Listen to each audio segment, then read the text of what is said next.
बिस्मिल्लाहिर्रहमानिर्रहीम। इस वक्त मैं जन्नतुल बक़ी में मौजूद हूँ। आपको सामने जो दीवार से नज़र आ रही है, यहाँ पर क़ुबूर है। हज़रत फ़ातिमा रज़ियल्लाहु अन्हा की क़ब्र भी यहाँ पर यही है।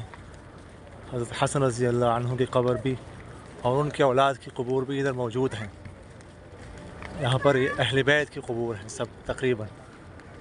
ये जन्नतुल बक़ी में जो आपको दीवार नज़र आ रही है, ये जब आप अंदर दाखिल होंगे ना, ये दरवाज़ा है वहाँ से, तो दाएं तरफ जो है ये क़ुबूर मौजूद है। यहाँ पर वो उन्होंने जंगला लगाया हुआ है, किसी को करीब नहीं जाने देते। पहले यहाँ पर जंगला नहीं था, लेकिन बाद लोग पर यहाँ पर जाके ना नौहा करते थे और तवाफ़ करते थे। इस वजह से फिर अब इस एरिया को जो है ना वो बंद किया हुआ है। अब ऐसे भी देख सकते ये जो आपको दीवार से नज़र आ रही है ना,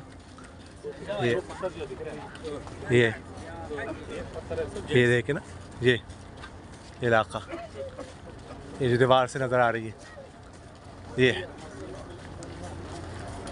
यहाँ पर अहले बैत की क़ुबूर हैं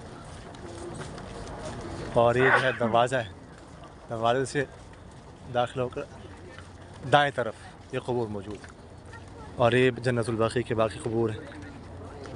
आप देख सकते हैं जी, हज़रत फ़ातिमा रज़ियल्लाहु अन्हा की क़ब्र वहाँ पर, ठीक,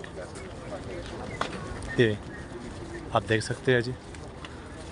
असर के बाद और फजर के बाद जो है वो अंदर आने की इजाज़त देते हैं, बाकी औक़ात में बंद रखते हैं। हर नमाज के बाद जो जनाजे होते हैं तो जनाज़ों के लिए जो खोलते हैं, बाकी आम में इजाज़त जो है वो असर के बाद और फजर के बाद होती है। आप देख लीजिए, रोज़ाना तकरीबन हर नमाज के बाद जनाजे होते हैं, यहाँ पर मुर्दों को दफनाते हैं। ये देख सकते हैं आप।